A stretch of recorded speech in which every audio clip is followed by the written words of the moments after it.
Hello everyone, welcome back to my channel. मेरा नाम अनुजा प्रजापति है।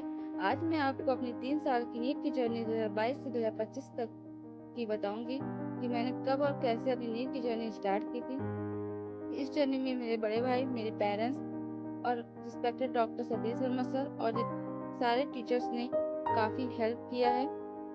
अगर आप नीट एस्पिरेंट या फिर आप ड्रॉपर हैं तो आपके लिए यह वीडियो बहुत ही हेल्पफुल होगी। अगर मैं बताऊं कि मेरी नीट की जर्नी कब से स्टार्ट हुई, तो क्लास 10 के बोर्ड एग्जाम रिजल्ट के बाद मेरी जर्नी स्टार्ट हो गई थी। क्लास 10 के रिजल्ट के बाद मैं बहुत कंफ्यूजन में थी कि मुझे क्या लेना चाहिए, मतलब बायो साइड से जाना चाहिए कि मैथ साइड से जाना चाहिए। अगर मैं सब्जेक्ट की बात करूँ तो ना ही मेरा बायो सब्जेक्ट इतना अच्छा था, ना ही मैथ इतना अच्छा था। अगर कुछ इंटरेस्टेड जैसे मुझे अच्छा लगता था तो वो फिजिक्स था, जो कि क्लास फिजिक्स मेरे बड़े भाई ने क्लास 10 बोर्ड एग्जाम के दौरान मुझे पढ़ाया था, जिसकी वजह से क्लास 10th में भी मेरे 88% आए थे। फिर उससे कुछ टाइम बीतने के बाद रिजल्ट के 10 बोर्ड के रिजल्ट के कुछ टाइम बीतने के बाद हम लोग काफ़ी कंफ्यूजन में थे कि अब हम लोगों को क्या करना है आगे, मतलब कहाँ पे एडमिशन लेना है, क्या करना है। तो फिर भैया को नीट के बारे में पता चला। फिर घर में भी सबको मतलब नीट के बारे में बताया गया कि मतलब नीट क्या होता है, कैसे होता है, क्योंकि घर में भी हम लोग को किसी को इतना नॉलेज नहीं था कि नीट क्या ही होता है, क्योंकि हम उस टाइम में हमारी कंडीशन इतनी अच्छी भी नहीं थी, ना ही हमारे, क्योंकि जब 10th का एग्ज़ाम था और भैया का 12th का एग्ज़ाम था, तभी हमारे घर में एक एंड्रॉयड फ़ोन आया था उसी टाइम। उससे पहले हम लोग का कोई फ़ोन वगैरह भी नहीं था। तभी हम लोग को पता चला था कि घर में भी इतना भी नॉलेज नहीं था, क्योंकि जिस एरिया से हम लोग बिलोंग करते हैं तो नॉलेज में, तो वहाँ पे भी इतना पढ़ाई को लेकर इतना अवेयरनेस अभी नहीं हो पाया है। यहाँ पर मिट्टी का काम होता है, हमारे यहाँ भी मिट्टी का काम होता है, पूरे मोहल्ले में ही होता है। तो उसके बाद कुछ टाइम बाद मतलब कि नीट के लिए हम लोगों ने सोचा कि मतलब नीट के बारे में पता तो चल गया कि नीट क्या होता है, कैसे होता है। पर हम लोग के माइंड में ये चल रहा था कि अब हम लोग कोचिंग क्या करें, मतलब कि सेल्फ से पढ़े कि कोचिंग वगैरह करें। तो मैंने सेल्फ से मतलब 2-3 बार पढ़ के देखा, मतलब कुछ इतना आइडिया, क्योंकि हम लोग इतना पढ़े नहीं थे, कोई मतलब हम लोग इतना स्कूल से भी नहीं पढ़े थे कि काफ़ी बड़े स्कूल से पढ़े हो तो स्कूल में बताया जाता हो, क्योंकि हम लोग छोटे मोटे स्कूल से ऐसे पढ़े भी थे, तो इसलिए हम लोग सेल्फ तो कर नहीं पाते थे इसे।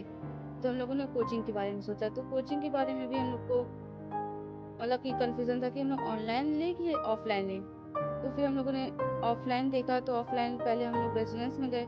रेज़ोनेंस में मैंने देखा मतलब कि पढ़ाई, मतलब कि 1-2 पहले मैंने देखा, मुझे फ़ीस का बजट बहुत, मैं फ़ीस हम लोग इतना अफ़ोर्ड नहीं कर पा रहे थे, वहाँ की फ़ीस बहुत ही ज़्यादा थी।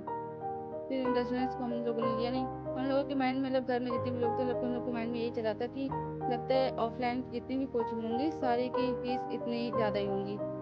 फिर हम लोग के माइंड में चला कि चलो ऑनलाइन के बारे में सोचते हैं। तो ऑनलाइन में मेरे प्रेफ़रेंस में था कि वेदांतु को लेते हैं। तो वेदांतु के लिए मैंने ऑनलाइन देखा, फिर वेदांतु मैंने मतलब फ़ीस वगैरह उसमें देखा, तो फ़ीस तो उसमें मतलब सही था।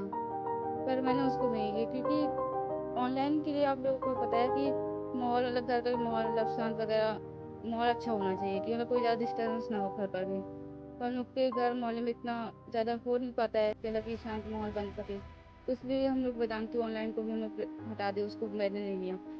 फिर हम लोग को पता चला कि शासक का इंस्टीट्यूट के बारे में पता चला, जो कि यहाँ देवकारी बाईपास मेरे घर से ज़्यादा दूर पे नहीं है। हम लोग को वहाँ पता चला कि कॉफ़ी का इंस्टीट्यूट मतलब जल्दी रीओपन हुआ था, 1-2 साल होता। वहाँ पे हम लोग गए, देखे, मैं और मेरा भाई ने, हम लोगों ने 2-3 दिन डेमो क्लासेस भी लिया। हम लोग को वहाँ पे पढ़ाई काफ़ी अच्छी लगी, और वहाँ के जितने भी सर थे उनका नेचर, बिहेवियर काफ़ी अच्छा लगा। वहाँ पे क्लासेस मैंने देखा, काफ़ी कॉम्पिटिटिव नेचर का था, मोटिवेटिव वहाँ पे रहते थे सारे बच्चे भी। क्लासेस भी सारी मतलब डेली क्लासेस होती थी वहाँ पे। फिर कुछ टाइम बीतने के बाद मेरा एडमिशन वहाँ पे करा दिया गया था शाश्वत कला इंस्टीट्यूट के लिए। फिर मैं शाश्वत कला इंस्टीट्यूट में मैं रोज़ डेली जितनी भी क्लासेस होती थी, मैं सारी क्लासेस लेती थी। जितने भी टेस्ट पेपर वगैरह होते थे वही वो सब देती थी। मैं तो क्लास 11th और 12th मतलब वहीं से किया, मतलब फाउंडेशन क्लासेस में करती थी। मतलब मैं शाश्वत कला इंस्टीट्यूट से गई थी, तो वहाँ पर जितने भी मतलब वहाँ पे ऐसा था कि वहाँ पे पढ़ाई को लेकर कॉम्पिटिटिव जो नेचर होता है माहौल, मतलब वहाँ पे बना हुआ था। यहाँ अलग ही कॉम्पिटिशन के लिए तुम पढ़ाई कर रहे हो।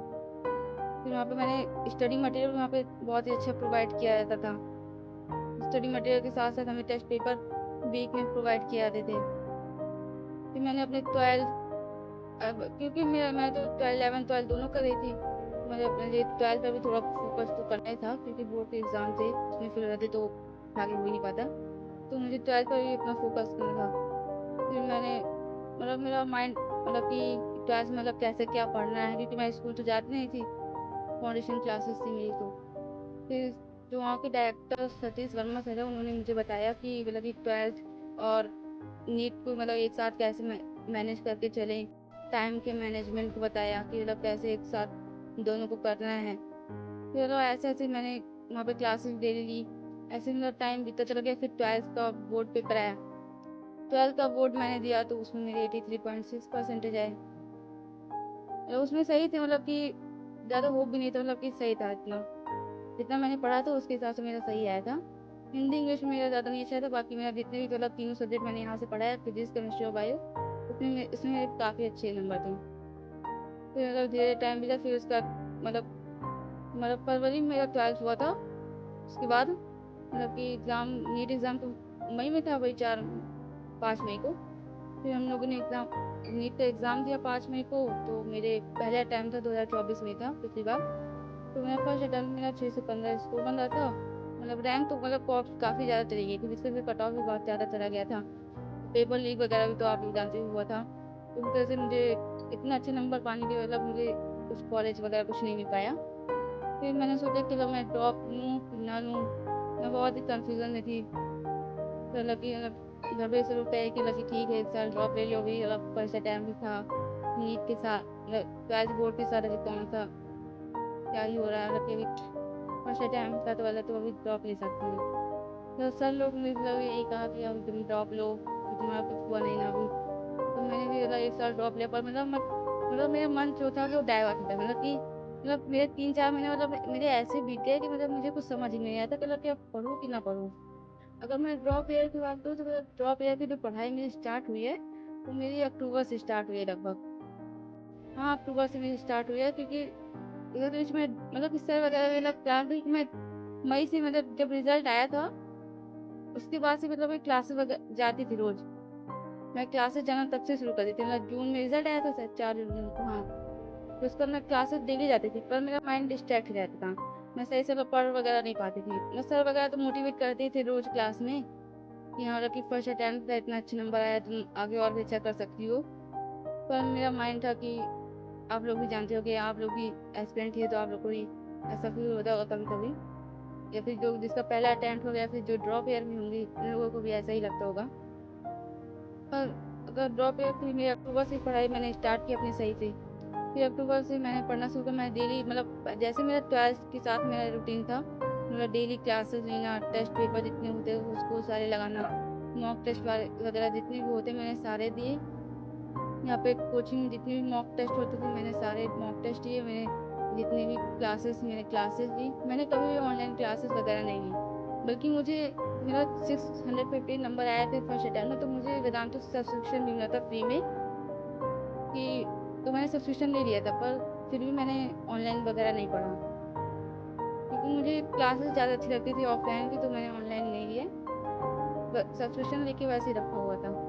फिर मैंने 12 जैसे मेरी जर्नी अक्टूबर के साथ मैंने सही से पढ़ना शुरू ही कर दिया था। फिर धीरे-धीरे पढ़ते गए, फिर इसका भी टाइम ज़्यादा नहीं आया, फिर पेपर आ गया नीट 2025 का भी नीट एग्ज़ाम, जो कि आपकी 4 मई को था। फिर इसका एग्ज़ाम आया, फिर मैंने इसमें भी एग्ज़ाम दिया। उस टाइम के टाइम तो आप जानते हैं आपको कैसा पेपर आया था। तो उसमें मेरा 536 स्कोर अब आया है, रिज़ल्ट भी आ गया है अब तो। मेरे 536 नंबर आए हैं और मेरा रैंक तो 27,642 है। ये सा अगर या कोचिंग या फिर मेरे पेरेंट्स इतने बड़े भाई इतने सपोर्ट ना करते तो आज शायद ये सब ना हो पाता।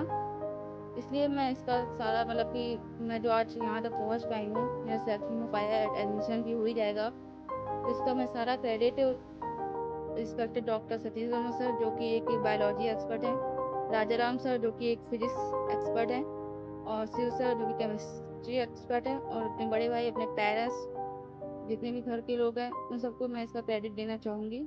Thanks to all.